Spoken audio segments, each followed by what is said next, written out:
Yo, we're ripping the medieval torture museum. Let's get it. Quick note, if you're not a fan of like blood, guts, and gore, or you're kind of squeamish, you should just keep scrolling. I love you, but there's like some really like twisted, fucked up shit in here, and I just want to let you know that before I go exposing you to it. That said, if you're down, let's get it, baby. They start pretty hardcore right off the jump, right? You got this dude holding a decapitated head literally at the front entrance, but then you can see all these really cool pieces of medieval weaponry like swords and shields. They got all these really cool trinkets that look like either knights or skeletons or skulls and other dead things. So that was pretty cool. The lobby was pretty sick. They also had this really sick souvenir coin that, looking back now, I'm kind of bummed I didn't grab one of, but you know, it happens. There's also an app that accompanies the museum experience. There's an audio guide in the app, which I'll show you an example of later, but they also have a ghost hunting experience. I completely forgot this was even available, so we didn't get to try it, but it did seem pretty cool. Then you make your descent down into the dungeon. And once you get in there, that's where the audio guide comes in handy. Punishment for gambling. The Gwynplaine Smile. Imprisonment in a cage. Parents remember Catherine as a cheerful... Honestly, it was unsettling how realistic all of these like mannequins looked, but they also had really cool interactive experiences. So here I could pull open the Sicilian bowl and see homeboy burning alive inside is crazy, actually.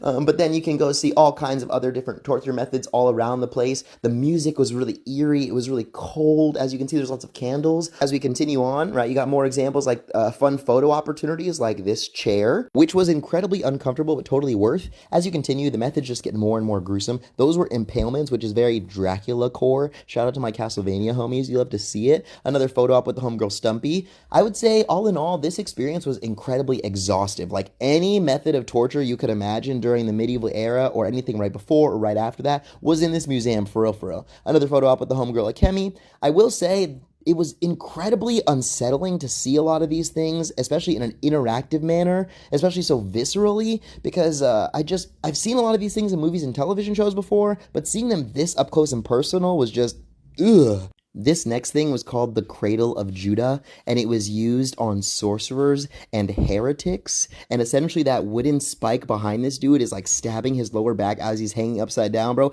Imagine making a joke about God or doing a magic trick and waking up like in this bitch, bro. Like, oh my God, what the fuck? Like, look at this, bro. What if it was your job to saw niggas in half? Like, what? But I'm not gonna lie, I did have fun kind of playing with some of the props. Man's lost his head.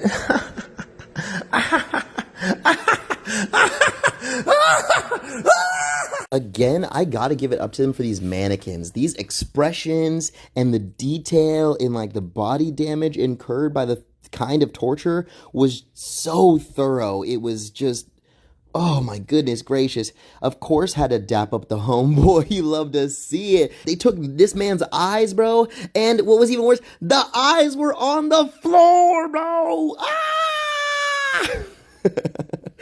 Bro is over here using the gardening tools on homegirl's back. Like, bro, those aren't for that, dog. Like, what did she even do? Free my girl for real. Oh my God. But also this part was interactive. So I had to pick one up, press it in. When in Rome, bro, when am I ever going to do something like this ever again? Don't be a hater. Then next they had all these masks that you would wear if you did some embarrassing shit in town. And they had one that looked like a monkey. There was an elephant. There was a rat. There was even a pig. Fuck 12, bro. I gotta say, seeing all the most gruesome ways that humanity is just absolutely fucked in the head and always has been, especially collected like this, was just a lot. Then you have the chastity section, and I gotta say, I was actually kind of pleasantly surprised by how many different accommodations they had for different kinds of like endowments, which was so interesting. My personal favorite was this guy right here. I like to refer to it as the extendo dick because it did this. I actually got to try this one on for size. It was a great time. Got some accommodations for the horny homegirls as well. Some more interactive pieces. Honestly, I was trying to save this guy, but by the time I got to him, he was already dead as hell. So then I got kind of curious what that eye socket be tasting like low-key. No, I'm just kidding. If you've seen the movie Midsommar, you might recognize this one. It's the Bloody Eagle. And I'm not going to lie, this looks pretty fucking crazy cool, but how fucked does your brain have to be to come up with some shit like this? Then after this, Akemi tried to murder me by locking me in this cage. Please, no, please, Then we found some bling, and I don't know why this was a punishment because this shit was drippy as hell. Then we found this barrel, and first we had to make it silly, but then we had to make it sexy. And last but not least, we all tried our luck at the witch scales. Stumpy went up first and ended up being a goblin witch-ish. Akemi was a solid witch. And last but not least, you know your boy had to take home the crown as the knight. Yee yee, let's go. And then we got our goodie bag from Eric at the front desk, and we took a funny picture outside. Yo, let me know in the comments if you could handle something like this. Again, this is not for the squeamish homies, but I had a great time. If you don't mind blood and guts and gore, this can be a lot of fun. It is a museum, so there's a lot of information there. It can be a very educational experience if you want it to be. So if you're interested, check out the caption below for my promo code so you can get a discount on your tickets. And if you do go, let me know what you thought.